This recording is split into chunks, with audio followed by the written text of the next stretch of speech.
¿Cómo estás, tocayo? Muy buenos días, bienvenido. Tocayo, buenos días a todos allá en el estudio y buenos días a nuestros radioescuchas. Una vez más aquí como cada jueves, Tocayo. Como cada jueves y completamente en vivo, por favor saluda a Teresa María Cervantes Trujillo, que ya te está esperando desde hace un rato, y también Sí, saludos hasta Monterrey, por favor, tocayo. claro que sí, a Monterrey, fuerte abrazo, saludos y muchas gracias por seguirnos. Aquí seguimos muy puntuales en nuestros comentarios. Ya Tere, una fiel seguidora que siempre está también ahí en estos espacios. Muchas gracias y fuerte abrazo, Tere. Que no Gracias se, por seguirnos. que no se pierden la colaboración de mi querido tocayo Alejandro Ramos. Tocayo, ahora pues yo creo que es momento de abordar pues con mucha consistencia, pero también con mucha responsabilidad el tema de las políticas públicas en torno a la protección civil. Yo creo que el tema de Acapulco lo pone de manifiesto, pero pues es que tampoco es nuevo el tema, ¿no? Es correcto, Tocayo, y aquí hay que puntualizar una serie de cuestiones que son vamos a hacerlo con mucha precisión, Tocayo. Tenemos el antecedente inmediato del huracán Otis, que obviamente que ya sabemos impactó el pasado 25 de octubre en las costas de Guerrero, principalmente el golpe mayor lo recibió Acapulco. Y hemos dicho, Tocayo, que los desastres se desarrollan. ¿Y a dónde vamos con todo esto? Este desastre y tragedias ocurridas el pasado 25 de octubre con el huracán Otis, las tuvimos hace 2 años también con aquella tormenta del pasado, de ese lunes 6 de septiembre en Tula, Hidalgo. Para nuestros radioescuchas y hacerles un poco de historia, vamos hacia allá, qué fue lo que pasó en Tula, Hidalgo, y nos regresamos a este escenario reciente en Guerrero.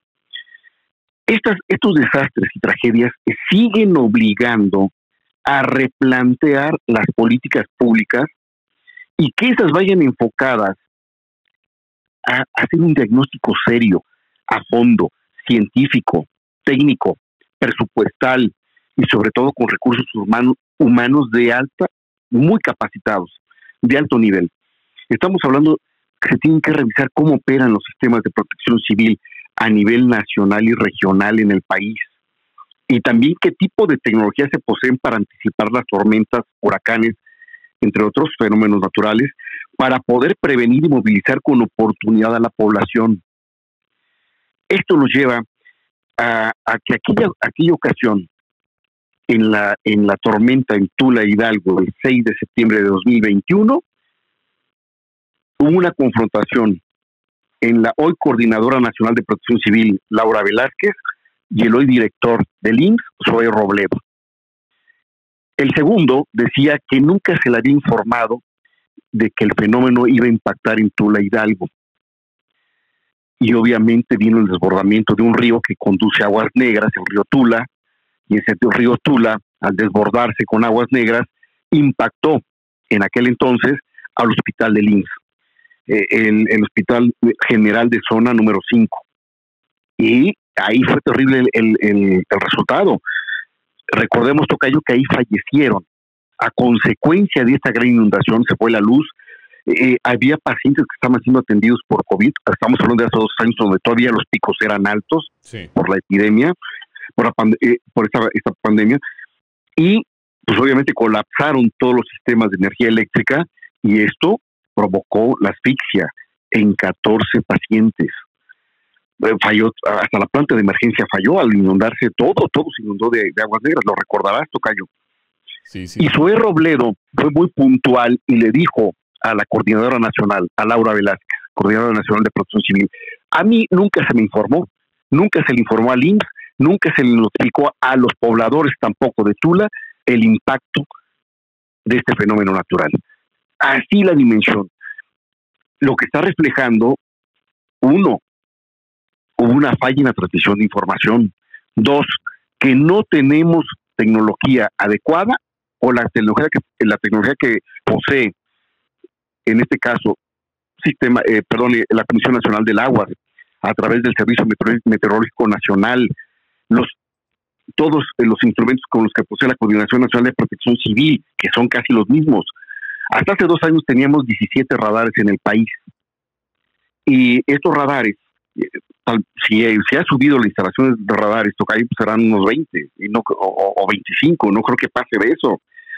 Y son de los tipos de radares de tipo de banda C, que escanean los fenómenos pluviales en un rango de alcance de 200 a 300 kilómetros. Es decir, no tenemos la mejor tecnología al alcance. Siguiente escenario. Así como ocurrió allá, en Tula, donde se señaló una responsable, que fue Laura Velázquez, y le estaba señalando directamente el titular del IMSS, diciéndole, nunca nos informaron, nunca pudimos tomar previsiones oportunamente para evacuar a todos los pacientes de ese hospital que fue inundado. Y recordarás que se inundó gran parte de la zona urbana por este desbordamiento de un río de aguas negras, que una contaminación tremenda. El escenario difícil para México lo vimos ahora. Perdón, el Centro Nacional de Huracanes de Estados Unidos anticipó, mandó las alertas 10 horas antes de ese impacto, y ellos le llamaron desde allá, viene un escenario de pesadilla. Ojo, 10 horas antes. Si tú estabas siguiendo, Tocayo, el monitoreo desde la mañana de ese 24 de octubre, que era el martes, ya venía el rumbo de la tormenta, y decían, viene con mucha velocidad, viene con mucha fuerza, y es muy probable que esta tormenta se convierta en huracán categoría 1, 2, así se fue. Al cierre de los noticiarios, 10 de la mañana aproximadamente de ese martes 10, ya estaban el Sistema Nacional de Huracanes de Estados Unidos mandando alertas sistemáticas del impacto. Y decía, este huracán, en la mañana, ese huracán va a tocar tierra con categoría 4. Ojo, desde ese momento ya estaban informándole a la población y mandando las señales desde Estados Unidos. ¿Por qué no fueron retomadas en nuestros sistemas? Si tú entrabas a Conagua, te decía que el impacto, que yo estaba monitoreando ya ves que hace cortes a las 9 y luego hace otro corte a las 11, sí. Y los cortes eran bastante escuetos. Hablaba que sí, la tormenta y que venía tomando fuerza y que probablemente estaría en categoría 1. La Secretaría de Marina, alrededor de las 3, 4 de la tarde de ese 24 de octubre, estaba informando que efectivamente el huracán venía tomando más fuerza y estaba subiendo ya a categoría 3. No teníamos, si tú entrabas a todos los sistemas de Protección Civil Nacional, de la misma Comisión Nacional del Agua, de la Secretaría de Marina, de la Secretaría de Seguridad Ciudadana, todo esto no encontrabas información actualizada. Nosotros lo estuvimos rastreando, Tocayo. Esta información que seguía enviando a Estados Unidos de cuidado, alerta, cuidado, y todavía a las 5 de la tarde anticipa, va a ser de 5 el impacto, ya estaba confirmado por Estados Unidos. Aquí no parecía que no estábamos todavía dormidos, Tocayo. Y aquí sí hay que cuestionarle severamente a las autoridades. Aquí no se les informó qué protocolos ya tenía la Coordinación Nacional de Protección Civil y todos los organismos que actúan en consecuencia cuando se cortan comunicaciones convencionales, porque eso fue lo que manejaron en Tula, que no, se cortaron las comunicaciones. Entonces, ¿qué va a pasar? No aprendimos del desastre y tragedia de Tula hace 2 años, y vuelve a pasar lo mismo. ¿Qué fallaron los radares? No fueron tan precisos. Entonces nuestro sistema debe de ser modernizado y desmantelar lo que se tiene, venga todo lo nuevo, pero también contratar a personal ampliamente capacitado. Necesitamos personal técnico, pero de alta especialidad, no que se sigan dando esos cargos como premios políticos. Y bien sabemos que Laura Velázquez está ahí por ser amiga del presidente, no por ser la mejor en la materia. Entonces, ¿cómo se coordinan? Si la población se preguntaba, me mandaban a mí información colegas de Acapulco que estaban en la convención minera. Sí.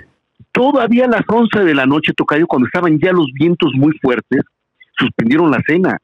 Me decían ellos, no teníamos ninguna información, no había información, y estaba la tormenta en su apogeo. Muchos periodistas no pudieron llegar a los hoteles, se quedaron viviendo la pesadilla más grande, 3 horas metidos en un camión que se movía, decían que parecía un papalote. todos entraron en un terrible pánico. Me mandaron las crónicas, las estuvimos leyendo, era de veras de pavor. Entonces, el cuestionamiento que hay que hacer es, ¿qué falló? ¿Quiénes fallaron?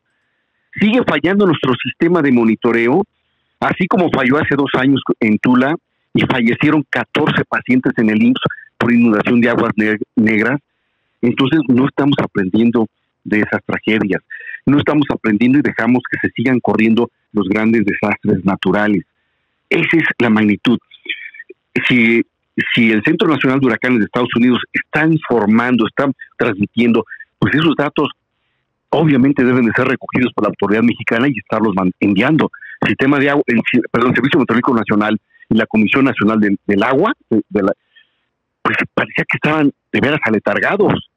Solamente, si tú recordarás, el presidente envió un tuit cerca de las 8 de la noche, donde ya decía, sí, efectivamente viene un huracán de 4, cuando ya era de 5, viene un huracán y va a impactar. Mucho cuidado, están los albergues. ¿Cuándo se les comunicó a la población? La gente que estuvo ahí y que me ha estado informando y me informó de Acapulco, no tenían información, los dejaron. Por eso muchos fueron sorprendidos en la calle, aún en vehículos, otros en hospitales. El desastre fue de veras mayúsculo. Y esto nos lleva, tocayo, a replantear. Déjame ir cerrando mi comentario. Aquí en la Ciudad de México se instaló un radar meteorológico y se instaló en el 2018. El 25 de junio de 2018 se instaló en el Cerro del Israel en Iztapalapa, la zona más alta que tiene la Ciudad de México, sí. 2.400 metros sobre el nivel del mar. ¿Por qué se instaló ahí, tocayo? Porque las entonces autoridades del sistema de aguas de la Ciudad de México encontraron que era necesario, por la falta de radares, tener uno lo más cercano posible a la capital del país. ¿Y por qué? Por las grandes inundaciones que tenemos aquí cada que viene una tormenta. Y las inundaciones son de aguas negras. Entonces, se coloca este radar que costó en ese tiempo 25 millones de pesos. Se instala. Y ese radar, que tiene rangos para poder detectar fenómenos naturales como los que estamos señalando, hasta 350 kilómetros, 400 kilómetros, le permite tener una información más clara a las autoridades. Es decir, llega la señal, el sistema de aguas la baja e inmediatamente la envía al C5 y a todos los organismos operadores de esta materia, ¿no? ¿Para qué? Para que se preparen. Pues hoy ven una tormenta de grandes dimensiones y nos va a impactar todo el sistema de drenaje. Así es que prepárense. Y mueves Bactors, mueves todas las cuadrillas de trabajadores, mueves todo, listos para las inundaciones que van a venir. Claro. Para eso se instaló. Eso mismo se tendría que estar multiplicando en todos lados. Eso mismo multiplicarlo en Acapulco, en todas las zonas costeras. Aquí está también la otra variable del cambio climático. Hacia allá tenemos que, si esas señales de cambio climático nos están diciendo, los huracanes serán cada vez más agresivos. Este fue uno. Ahora vamos a tener otros, tocayo. En cuánto tiempo no lo sabemos, pero van a repetirse, como las olas de calor que las vamos a tener ya permanentes en el planeta. Tenemos que estar preparados para las olas de calor, las sequías cada vez más extremas y huracanes cada vez más violentos. O tormentas que penetran a zonas urbanas que antes no había. No eran recurrentes, no se presentaban, hoy las tenemos. Y en Monterrey, quienes me están escuchando recordarán de aquel huracán Gilberto, que les impactó, aventó todo el agua por la sierra de allá, y que pues, fue el resultado en Monterrey. Eso fue en junio de 1988, del siglo XX. Ellos recordarán perfectamente eso, cómo les llegó, y muchos no estaban preparados. Estamos hablando de hace 35 años, tocayo. Pero también seguimos hablando de hace 2 años, que no se hizo y no se aprende la lección. Y se vuelve a repetir, y se repite la semana pasada. Concluyo, tocayo. Ante estos escenarios, entonces, ¿hacia dónde debe de estar enfocada la política pública en esta materia? 1, en renovar todos los sistemas de radares con que cuenta el país. Y si hay que colocar 100 radares, pues que coloquen 100 radares, 200, 500 radares. El gobierno mexicano, el gobierno federal, que tiene mucha relación ahora con Cuba, pues que le aprenda a ellos. Vean la cantidad de radares que tiene esa isla, al menos que le saque jugo en algo que ellos hacen bien en esa materia. Así es. Es su monitoreo de todas las tormentas y huracanes. que se repita. En México no es posible que no tengan eso. Hay aeropuertos en el país que no funciona su radar, tienen que depender de radares de otras zonas que les envíen la información. De veras, estamos de risa en ese terreno. Y por eso cada vez los desastres son mayores. Dos, tocayo, se deben de nombrar en esos puestos de protección civil, donde están los grandes monitoreos de estos fenómenos naturales, a la gente más capacitada, especializada, con una trayectoria impecable en la materia, científicos de vocación, porque no se pueden seguir repartiendo los cargos de manera política o de compadrazgo, como todavía prevalece en este gobierno. Y tercero, tocayo, y con esto termino, y retomar, si todas las señales que nos están viendo ya en los fenómenos naturales, el cambio climático que ya lo tenemos encima, y nos siguen enviando señales de cómo son los fenómenos cada vez más agresivos, los extremos climáticos más impactantes, eso debe de estar en todas estas variables que acabo de mencionar, de tal manera de que esa política pública venga bien robustecida, de tal manera que en la parte normativa, en la legislación, está apuntando en esa materia, y que cada vez la población exija, como hoy lo va a hacer Acapulco, su población, que enviamos un fuerte abrazo muy solidario a la población, exija autoridades más competentes, no las que tiene. No se merece el estado de Guerrero autoridades de un gobierno estatal que no salió, ni informó, ni se ha movido. Una alcaldesa de Acapulco que mejor se dedica a hacer otras cosas que menos estar gobernando su localidad. Eso es la dimensión. Las omisiones, las ignorancias, eso está fortaleciendo cada vez más estos desastres y estas tragedias, tocayo. Es la opinión, como siempre, certera, puntual y precisa de nuestro querido tocayo Alejandro Ramos. Tocayo, ¿dónde te encontramos, por favor? Claro que sí, en la plataforma digital, tocayo, www.masclaro.mx, y comentarios a mi correo, alejandro.ramos@masclaro.mx. Ahí estamos, tocayo. Gracias, tocayo Alejandro Ramos. Dele seguimiento ahí al clic informativo de Alejandro Ramos Magaña, que pues es un extraordinario investigador periodístico que ha dedicado su vida profesional a los menesteres medioambientales. Y hoy, desde hace ya pues algunos meses, parte de Cadena Azul Radio, y por muchos años. Sí, obviamente, si mi tocayo lo permite. Gracias, tocayo. Gracias, buenos días a todos. Abrazo.